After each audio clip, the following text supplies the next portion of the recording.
हरिबाग में कुमार गौरव और रांची में विपिन मिश्रा पर गोलीबारी के बाद राज्य में कानून व्यवस्था को लेकर एक बड़ा सवाल खड़ा हो गया और उसके निशाने पे आ गए राज्य के डीजीपी अनुराग गुप्ता।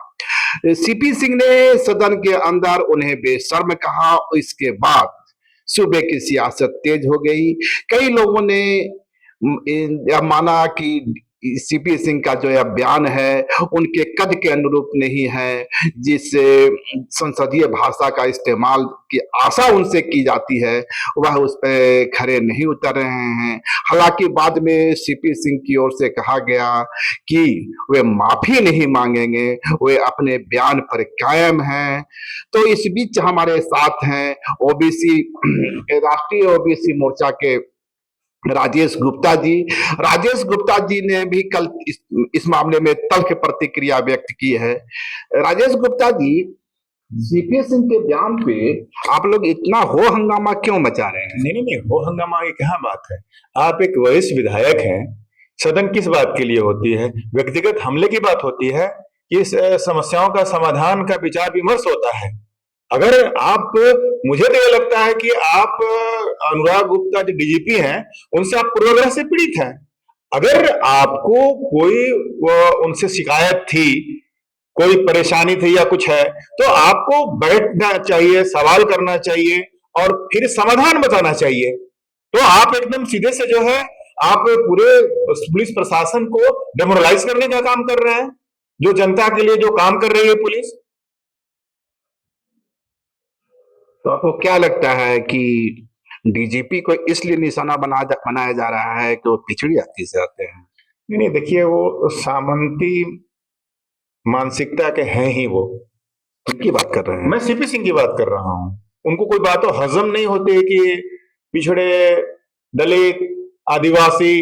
अब आप सुनिए ना, ये उनके बारे में भी कुछ कहा कि हम जानते नहीं हैं मंत्री क्या बोलते हैं,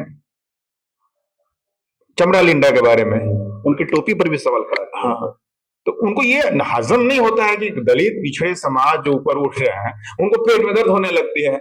मामला यहाँ है, ये सामंतवाद प्रवृत्ति के लोग यही चाहते हैं कि हमसे आगे, हमसे ज्यादा दूसरा कोई ना हो, इसलिए उनको हमेशा बेचैनी छाए हुए रहती है। अन्यथा ये क्या बात है, आप एक वरिष्ठ विधायक हैं, कितने बार के आप विधायक हैं और आप ओछी बात रखते हैं सदन में। ये कोई नए नए विधायक, नए एमएलए गए होते वो कहते तो एक माना जाता है कि ये व्यवहार का अभाव है।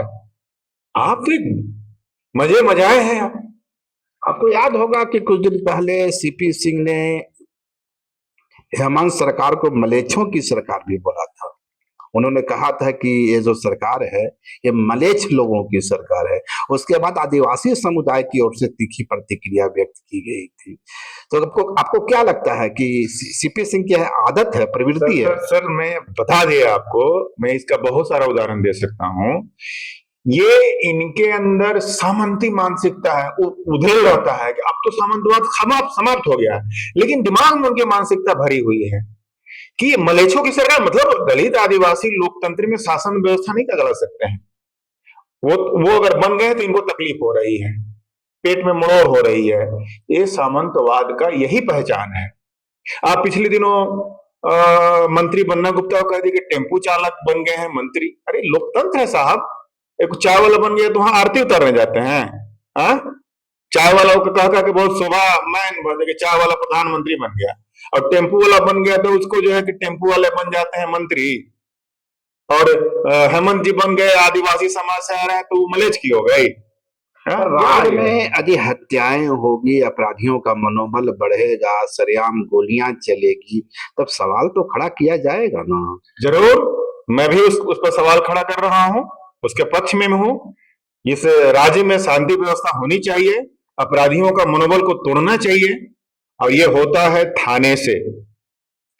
थाने में जो नियुक्त थानेदार हैं, डीजीपी या खास करके अगर एसपी कमान कड़ा कर लेना, एक पत्ता इधर से उधर नहीं हिलेगा।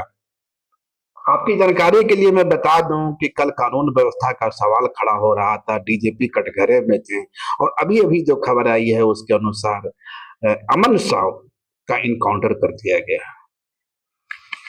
क्यों हुआ? मैंने इनकाउंटर का कारण क्या है? जो अब तक की सूत्रों का दावा है या पुलिस की ओर से कहा जा रहा है, शायद उसने हथियार उठाने की कोशिश की थी। कल ही अमन साव को रायपुर से लाया गया था, हजारीबाग ले जाया गया था। अनुराग गुप्ता भी हजारीबाग पहुंचे थे। इस बीच बड़ी खबर यह है कि उसने पुलिस पर हथियार उठाने की कोशिश की और अंततः पुलिस ने उसका सफाया कर दिया। नहीं नहीं, अगर ऐसी बात है, उसने अगर ये कोशिश किया है करने को, तो ऐसे लोगों को सफाई तो जरूरी है। वैसे तो ठीक है। लेकिन आपको नहीं लगता कि पुलिस का जो ये थ्योरी होता है, इस पर हर बार सवाल खड़े किए जाते हैं और यदि इस तरह की टेंडेंसी होती है, अजय अमन साव ने वास्तव में ठीक है, मैं आपकी बात को पूरी तरह से मैं सहमत हूँ कि कानून का राज ही स्थापित होना चाहिए। कानून में ऐसे ऐसे बहुत प्रावधान हैं, वो उस कानून से उसकी सजा दिलाई जा सकती है।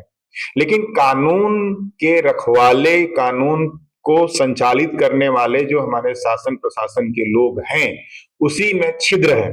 उस छिद्र के होने के कारण जो है, ऐसे लोगों का, जो अपराध प्रवृत्ति के लोग हैं, उनका मनोबल बढ़ जाता है। अन्यथा ऐसा कुछ होने का बात ही नहीं था। ये क्या है अमन साहब, क्या है क्या बोलते हैं ये अमन सिंह, क्या है? कुछ भी नहीं है। आप कौन है? वहां की जो पुलिस है, आप उसको, आपको भी लेवी चाहिए, आपको भी वो पैसा दे रहा है, आप भी उसके साथ उसको खुली छूट दे रहे हैं। तो ये सारा मामला थाना से होता है। ये आपको नहीं लगता कि हाँ, ये अमन साहू, अमन श्रीवास्तव और सारे जो लोग हैं वो तो मात्र मोहरा हैं, असली जो किरदार होते हैं वो तो राजनेता होते हैं।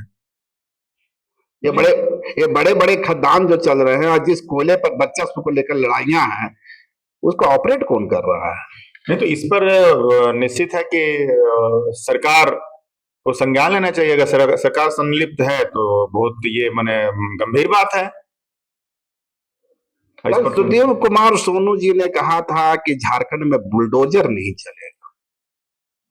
हम कानून का सवाल जो खड़ा हो रहा है, कानून लॉ एंड ऑर्डर को, अपने जगह ठीक है, उन्होंने स्वीकार किया, ठीक है, ये चुनौती है। लेकिन इस चुनौती का मुकाबला हम जो कानूनी प्रक्रिया है, संवैधानिक प्रक्रिया है, उससे करेंगे, एस्टेब्लिश्ड लॉ से करेंगे। लेकिन आज जिस तरह से खबर आती है कि अमन साहू का इनकाउंटर, मैं उनका समर्थन करता हूं। उन्होंने जो बात कहा, बहुत ही बड़ा, बाबा साहब का संविधान को उन्होंने बहुत ऑनर किया, कर रहे हैं, और ये सोच को मैं सलाम करता हूं। और ये घटनाएं घटी हैं, निश्चित ही बहुत सारे जो अपराधी हैं वो, अब तो पहले तो देखना होगा कि कैसे कैसे क्या हुआ है। अभी तत्काल कोई टिप्पणी कर देना, टिप्पणी थोड़ी मुश्किल हो, तो ये सही नहीं होगा। अगर उसने ऐसा कुछ किया है तो होना ही चाहिए। लेकिन पूरे और में देखा जाए, इन चीजों के इसलिए कह रहा हूं कि जिस तरह सीपी सिंह ने कल कानून व्यवस्था को एक बड़ा प्रश्न बनाने की कोशिश की थी, सीपी सिंह की कोई चर्चा करने की जरूरत नहीं है, अब चर्चा की बात भी नहीं होनी चाहिए। इसलिए कि आप जाओ उत्तर प्रदेश में देखिए ना, आप तो बिहार में देखिए ना, कितना क्या क्या जंगल नहीं, महाजंगल राज बना हुआ है, आप वहां नहीं दिखाई। यहाँ तो बहुत ज्यादा कुछ है नहीं, बहुत मामला। वहां देखिए दलित पिछड़ों के साथ क्या क्या नाइंसाफी हो रही है, घर जला दिया जा रहे हैं, बलात्कार किया जा रहे हैं, उनके साथ जो है हड़प, जमी हड़प ले जाते हैं, हत्या कर दिया दिन दहाड़े, जो है मूछ रखने पर जो है वहां हत्या हो जा रही है। क्या क्या नहीं हो रहा है वहां पर? वहां तो जीना मुहाल हो गया है दलित पिछड़ों का। ऐसी बात नहीं है, वो पूर्वाग्रह से पीड़ित होकर उनकी मानसिकता जो है। सीपी सिंह तो कह रहे हैं कि मैं बेशरम कहने पर माफी नहीं मांगूंगा।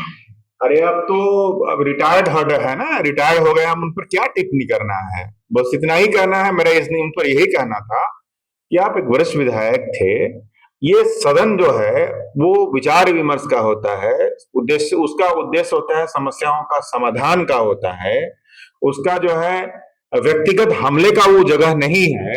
आपको कुछ है तो आप सुझाव देना था, आपको समस्या का समाधान करना है कि किसी को जो है अपशब्द करना है, गाली गलौज की भाषा पर आना है, ये तो नहीं ना होता। आप एक बड़े दिनों के विधायक हैं, आप विधानसभा अध्यक्ष रह चुके हैं, तो वैसी स्थिति में मेरा यही कहना है कि उन पर अब कोई चर्चा करने की जरूरत नहीं है, बहुत हो गई। बहुत बहुत धन्यवाद आपको राजेश जी।